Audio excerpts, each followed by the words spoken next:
Assalamualaikum warahmatullahi wabarakatuh. Kenalkan, nama saya Triabdillah Amrul Haq, stambuk 083 2018 0107 dari program studi agribisnis Fakultas Pertanian Universitas Muslim Indonesia. Sekarang saya akan mempresentasikan proposal yang berjudul Mekanisme Penawaran Pasar pada Masa Pandemi COVID-19 di Pasar Agro, di mana studi kasus di Pasar Agro Kecamatan Alla Kabupaten Nrekang. Yang pertama yaitu latar belakang.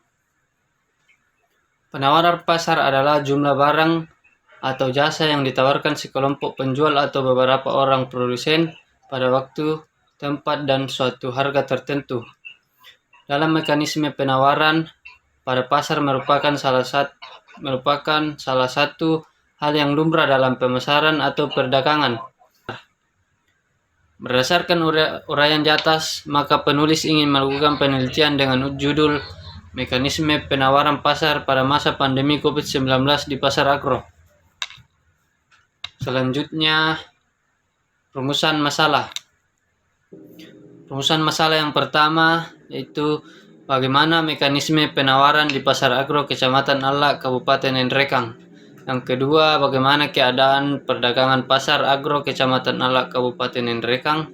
Kemudian yang ketiga, apa saja dampak pandemi COVID-19 dalam perekonomian Pasar Agro Kecamatan Alla Kabupaten Nrekang. Kemudian selanjutnya yaitu tujuan. Tujuan yang pertama, mendeskripsikan bagaimana saja mekanisme penawaran Pasar Agro Kecamatan Alla. Yang kedua, menganalisis bagaimana keadaan perdagangan di Pasar Agro Kecamatan Alla Kabupaten Nrekang. Kemudian yang ketiga, menganalisis apa saja dampak pandemi COVID-19. Kemudian manfaat penelitian. Penelitian ini diharapkan memberi manfaat sebagai berikut. Yang pertama, bagi peneliti diharapkan menjadi rujukan dan referensi baru untuk melaksanakan konsep dari perencanaan ekonomi guna memperbaiki sistem penawaran di Pasar Agro Kecamatan Alla Kabupaten Nrekang di masa pandemi COVID-19. Ini untuk pemerintah dapat dijadikan sebagai referensi dan masukan untuk mengetahui bagaimana kondisi sistem penawaran di Pasar Agro Kecamatan Alla Kabupaten Nrekang pada masa pandemi COVID-19. Bab 2, tinjauan teori mekanisme penawaran pasar di Pasar Agro Kecamatan Alla. Bisa dikatakan proses penawaran yang terjadi di Pasar Agro saat ini terbilang masih lancar, tetapi banyak harga sebagian barang yang melonjak sangat tinggi saat pandemi. Banyak barang yang harganya melonjak tinggi, bahkan hampir semua kebutuhan bahan pokok melonjak tinggi dari harga normal sebelumnya. Hal ini menyebabkan kebutuhan para konsumen pada suatu barang atau bahan akan mengakibatkan jumlah kebutuhan permintaan pada barang meningkat. Selanjutnya, Pasar Agro tempat prasarana mekanisme penawaran. Pasar Agro merupakan tempat di mana orang melakukan transaksi jual beli secara langsung.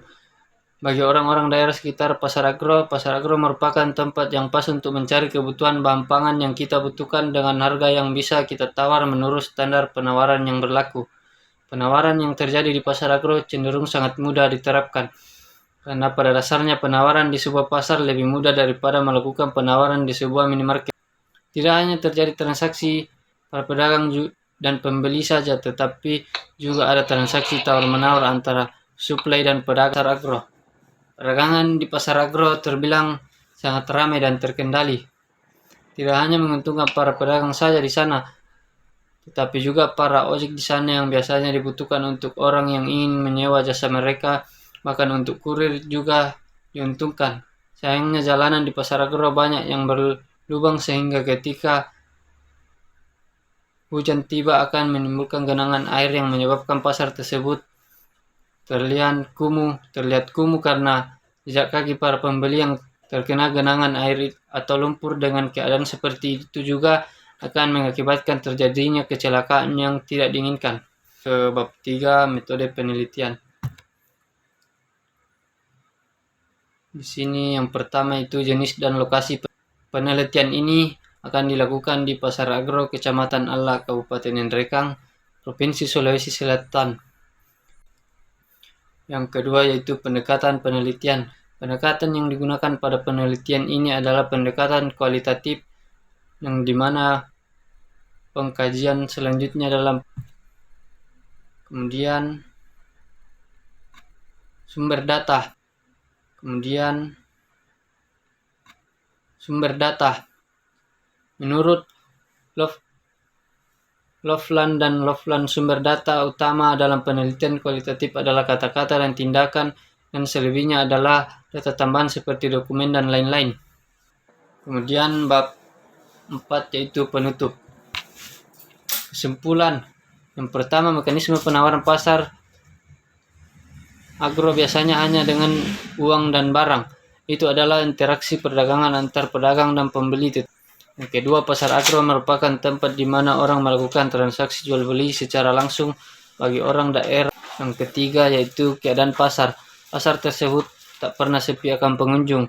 Jika di pagi hari terdapat orang yang belanja kebutuhan pokok atau orang yang ingin memborong untuk dijual kembali di sekitar rumahnya, seperti penjual bakulan, pasar agro lebih ramai jika di pagi hari.